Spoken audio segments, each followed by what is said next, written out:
नमस्कार. आपण पाहता झेंडे न्यूज चॅनल. आपण पंचायत समिती हवेली या कार्यालयात आलेलो आहे.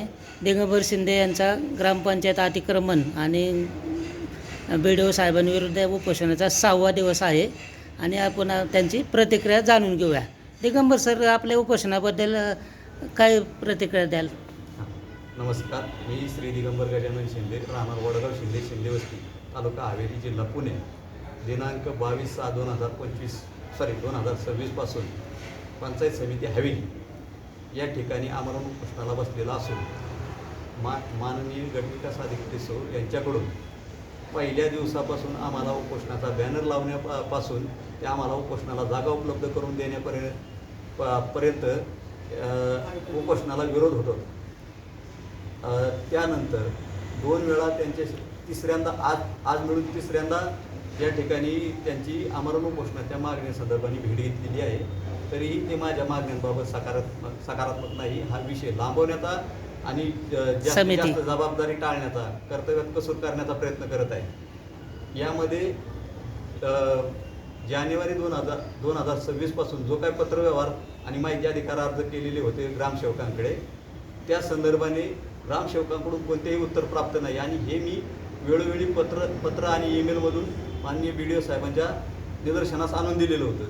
समक्ष 3 वेळा BDO साहेबांची भेटही घेऊन हा विषय अत्यंत संवेदनशील आहे, इथं एखाद्याचा घातपात होऊ शकतो, एखाद्याचा खून वगैरे होईल समोरच्या माणसाकडून, तर तुम्ही या प्रकरणी तातडीने आणि गांभीर्यपूर्वक लक्ष घाला असं मी त्यांना सांगितलं होतं.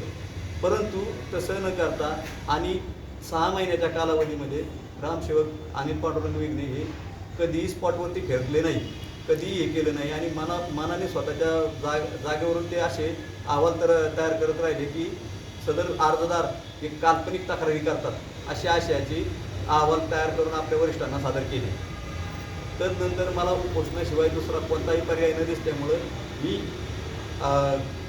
रीतसर 18/6/2026 पासून 26 रोजी माननीय गटविकास अधिकारी यांच्या नावे निवेदन देऊन आणि त्याची एक प्रत माननीय उपमुख्य कार्यकारी पंचायत समिती हवेली, माननीय मुख्य कार्यकारी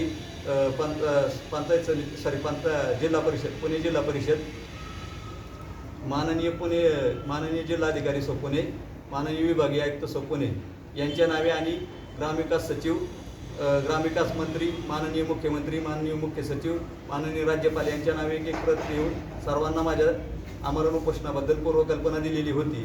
असे असताना मला माझ्या बसण्याची व्यवस्था करणं हे माननीय BDO साहेबांचं कर्तव्य होतं, परंतु त्यांनी कधीही मान्य केलेलं नाही. मी बेकायदेशीरपणे उपोषण करत असून मला पोलीस लावून हाकलून देण्यात येणार आहे, ते आत्ताच थोड्या पूर्वी हे करून गेलेले असं सांगून गेलेले. दुसरी गोष्ट, माझ्या कोणत्याही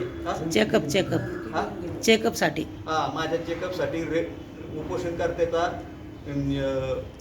दररोज चेकअप केलं, 3ऱ्या दिवसापासून दररोज चेकअप केलं जातं. तर इथं या ठिकाणी दर 3 दिवसानंतर माझं 1 दिवसातून एकदा चेकअप केलं जातं. चेकअप ही असे नवशिकेल डॉक्टर असतात की ज्यांना काय त्याची पूर्ण नॉलेज असतं का नसतं हेही सांगता येणार नाही. आणि त्याबद्दल ऐका, त्यांच्याकडं कसले फॉल्टी मशीन असतात, काय असतात की ज्या ठिकाणी माझं शुगर वगैरे लेवल 25 दाखवतं आणि मला तशी शुगरची काहीच लक्षणं जाणवत नाही.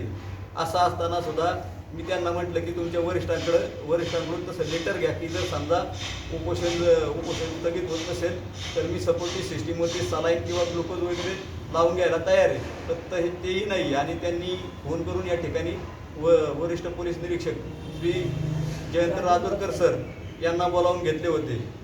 मला हा विषय थोडासा गंभीर वाटत आहे की माझ्या उपोषणाच्या अनुषंगाने ज्या मागण्या केलेल्या आहेत, माननीय ग्रामसेवक अनिल पांडुरंग विघ्ने यांना निलंबित करण्याची जी मागणी आहे, त्या मुख्य मागणीला बदल देण्याच्या कामासाठी या ठिकाणी वैद्यकीय कारण दाखवून मला उचलबांगडी करण्याचा प्रयत्न केला जातो आहे अशी माझ्या मनामध्ये शंका उत्पन्न झालेली आहे. आणि त्या आशयाचं एक निवेदन मी दिनांक 24/6/2026 रोजी माननीय उपमुख्य कार्यकारी पंचायत पुणे जिल्हा परिषद, माननीय मुख्य कार्यकारी पुणे जिल्हा परिषद आणि माननीय जिल्हाधिकारी सो पुणे, जिल्हा पुणे, तसेच विभागीय आयुक्त सो पुणे यांना दिलेले आहे. याबाबत माझे असे सांगणे आहे की आजही मी ग्रामसेवक अनिल पांडुरंग विघ्ने यांनी स्वतःच्या कामामध्ये अक्षम्य दिरंगाई करून माझ्या कुटुंबाला समोरच्या व्यक्तीशी वाद होऊन माझ्या कुटुंबाचे काहीतरी अनिष्ट आणि माझ्या घरादाराचे जागेचे नुकसान होईल अशा प्रकारे वर्तन केल्यामुळे त्यांच्यावरती निलंबनाची कारवाई करण्यात यावी एवढ्यावरती मी आजही ठाम आहे. जय हिंद.